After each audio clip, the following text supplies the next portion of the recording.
Alright, we've been talking a lot of Avenged Sevenfold this weekend, so it's time to end this proper. We have just a little bit more to speak about. First off, we need to talk about Live at the LBC and Diamonds in the Rough. Now, this is a two-part album. The first one is a DVD of a performance that was performed in the LBC, Long Beach, California, during the Rockstar Taste of Chaos tour, which happened right after the release of the Avenged Sevenfold self-titled album. Overall, this is not too bad of a DVD. It's mainly comprised of tracks off of the self-titled album and City of Evil, with two known real differences there. The first one being the presence of Walk, which is a Pantera cover, which is also featured on the second disc in just audio form, and the second being Unholy Confessions, which was taken off of Wicked and Fallen. Overall, not too bad of a show. I actually attended this tour whenever they came over this direction on the East Coast, and it was a lot of fun. But at the same time, definitely one of the big keynote awesome moments was seeing A Little Piece of Heaven done. Now, as for the Rarities disc and everything like that, these are mainly comprised of rarities that were performed during the Avenged Sevenfold self-titled album sessions. And it features some pretty decent material, but what I was really in this one for the covers. They do a cover of Flash of the Blade by Iron Maiden, which is off of the Power Slave album, which is very well executed, and plus you get a proper audio rendition of Walk by Pantera. There are a couple of remixes on here of tracks such as Almost Easy that have vocal parts in it by The Rev, which will, for some people, remain to be some of the final vocals that you hear from The Rev prior to his death. So this could easily be marked as his last vocal performance, even though he does have a little bit of stuff that's on Nightmare. But at the same time, this is also interesting and probably something that the hardcore collector would really like. For the casual fan, this is something that you may just want just to complete your collection, but aside from that, it's kind of cool.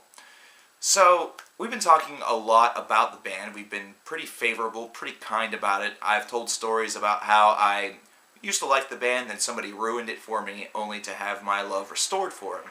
And I noticed throughout this whole entire period, ever since I fell out of love with the band and back in love, or however the hell you want to call it, that there are a lot of people out there that just don't really like this band. And some of the reasons that they have are fairly decent, but a lot of times, a lot of their reasons are pretty stupid and have jack and shit to do with the actual music. So let's explore 5 reasons why somebody might hate Avenged Sevenfold, just to kind of bring this whole entire idea to its conclusion. The first reason somebody might hate the band, they just don't like the music. This is probably the fairest argument that I have heard out of all of them. They just simply don't like it. They gave the band a try. They gave them multiple tries with either multiple songs or multiple albums, and it just wasn't their cup of tea. Maybe these are individuals that aren't into any sort of hard rock or heavy metal. They're principally folks that love and enjoy pop music or rap. Maybe this is just a band that's completely outside their realm. Either that, or maybe they're too deep into another pot, such as a heavy metal or a jazz, where this is something that just doesn't seem as, fierce, or something that they're very used to. It seems like it's a little bit too black and white, as opposed to having various other colors of the spectrum in it. Like I said, this is, out of all of the arguments, the one that I can kind of, understand the most, because people have opinions, and if you give something a try and you just don't like it, and you try it again and you still don't like it, chances are you're just not going to like it. It's just the way that it is. Not everybody's going to love everything. That's kind of just how life works. The second reason, they don't like the bands that Avenged Sevenfold happens to be associated with. That's right, guilt by association. It's something that works in the legal system, and it also works in musical arguments as well, I suppose.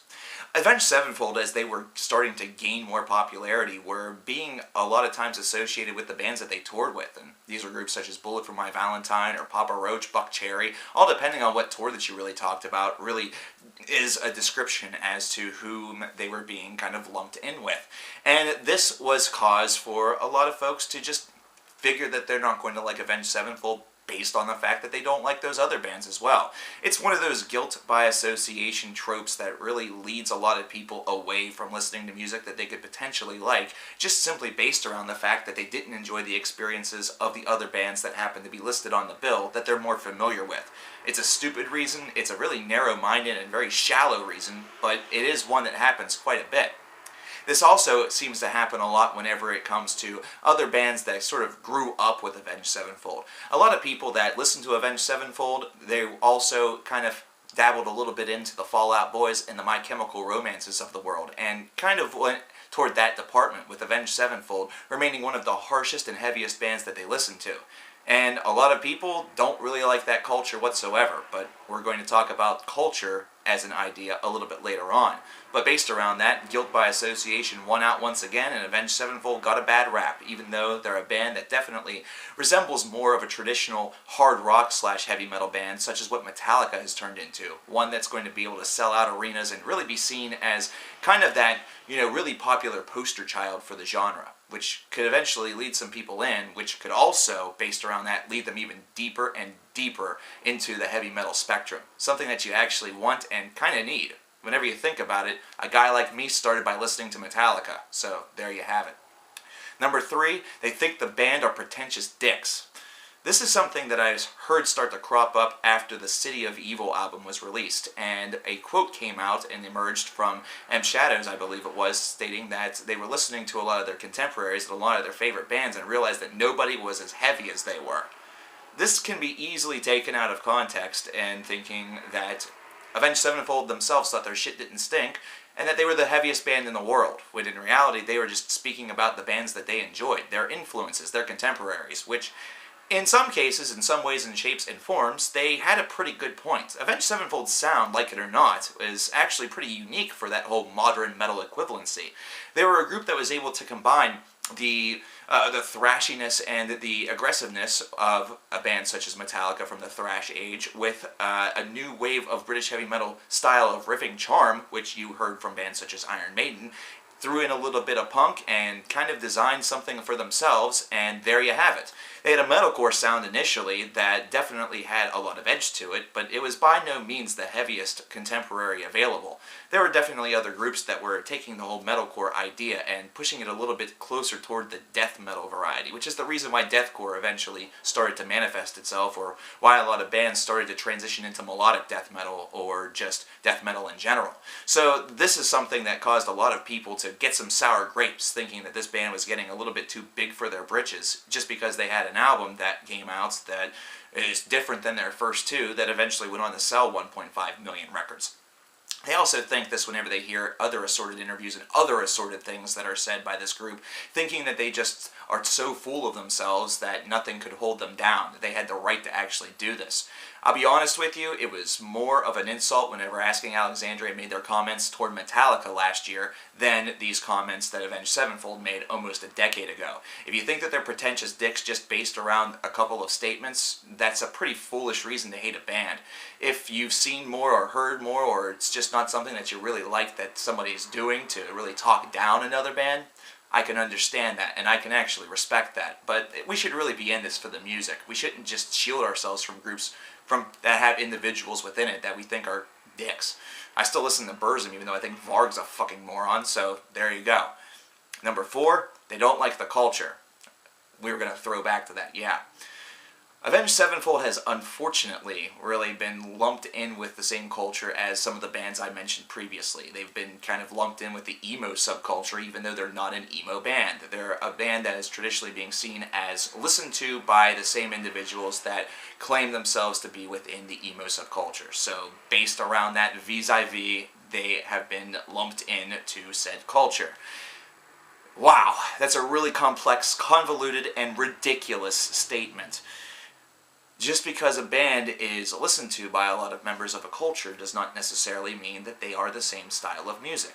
And that is exactly what has happened here. Avenged Sevenfold is a completely different cup of tea, but because of their association with these individuals without really their knowledge, I mean, I'm sure that was their desire to have fans. I'm sure they didn't choose to have all of these. But at the same time, all of the people wearing the gear and all of the people that really were putting their fists to the sky, bumping to their songs, if you're in a band, that's what you want. But based around all of this, many people are turned off by this band simply because they're turned off by the culture that it's associated with, even if it's a culture that they themselves didn't implant themselves within.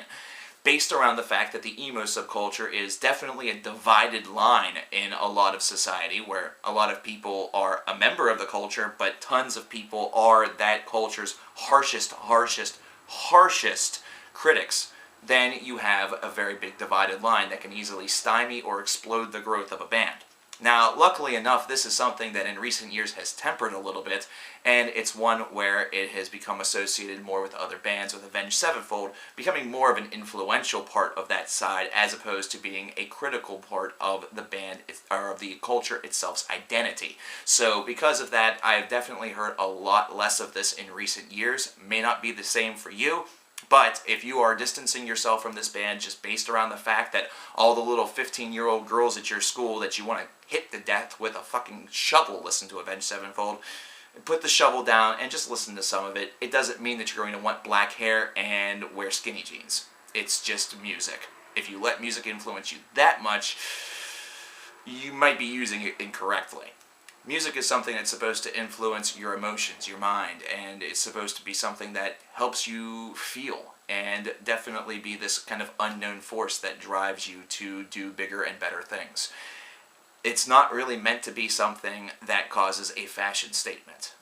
The fashion statement aspect is one of the key reasons why a lot of elements of the same culture that a lot of people bash Avenged Sevenfold for being a part of is bashed by myself, because it is seen more as a fashion statement than an actual musical movement, but there's still music associated with it. Number 5, and probably the reason that I hear the most for why somebody may hate Avenged Sevenfold, they absolutely hate the fans. This goes back in with the subculture idea. This goes back into various different ideas that we've explored so far within this list. The fan base is the driving force, and they are also the ambassadors of a band or a solo musician's work. Yes, you may think it's actually the music itself that is the driving force, and in reality it should be. But these days, especially with a modern and popular band, more often than not, it ends up being the fan base that actually drives whether or not more people come on board. It's the fan base that, decides, hey, I want to take you to this show. It's the fan base that wants to play the songs in the car ad nauseum, and you eventually maybe start to tap your toes or like it instantaneously, or you could absolutely hate it. But it's these same fans that also defend their band tooth and nail, from life until death, the ones that take things to the next degree. The ones that go above and beyond the Call of Duty, thinking that they're doing this because their fandom has been attacked based around somebody else's opinion. And this is something that certainly decays a lot of individuals from wanting to even explore the group. It's something that happens all the time. It happens with many different groups, but with popular bands, especially ones that have been lumped in with the emo subculture, yeah, everything really is coming full circle. All of these attacks are usually met with hostility and aggression, and anybody who says that a band is just okay is usually met with a lot of insult. This is something that could easily be seen in other videos of mine, ones where I've talked about Blood on the Dance Floor or the Black Veil Brides, trying to convey a message that these are two groups whose members really need to tone things down, and we all know about Davey Vanity, so we're just going to end everything right there. The result of that is the fact that that's my most commented on video, even though it doesn't have the most views, and most of those are by people that are either defaming both of these bands, supporting the arguments, or by individuals who are fighting tooth and nail ad nauseum, almost like they're living on their phone waiting for the next YouTube comment update to defend why Blood on the Dance Floor and the Black Veil Brides are an amazing group. This is kind of the same thing that happens with a band such as Avenged Sevenfold. You have diehard fans that basically dismiss your entire livelihood, your attitude, or even whether or not they deem you attractive based around the fact that you don't like the band either as much as they do, either that or you don't like the band at all. This is really perplexing, not to mention it is increasingly irritating. This is an irritating trait that way too many people really exhibit whenever it comes to music, but it's one that I've seen with Avenged Sevenfold not only a lot more often than with others, but one that I experienced up close and personal. It's one of the main reasons why it took 7 years for a discography review for this band to really come into fruition. It took me that long, after a little bit of a recovery period in 2010, to recover over what one fan essentially did to me regarding the band, playing them to absolute death, making me not want to hear the band for years.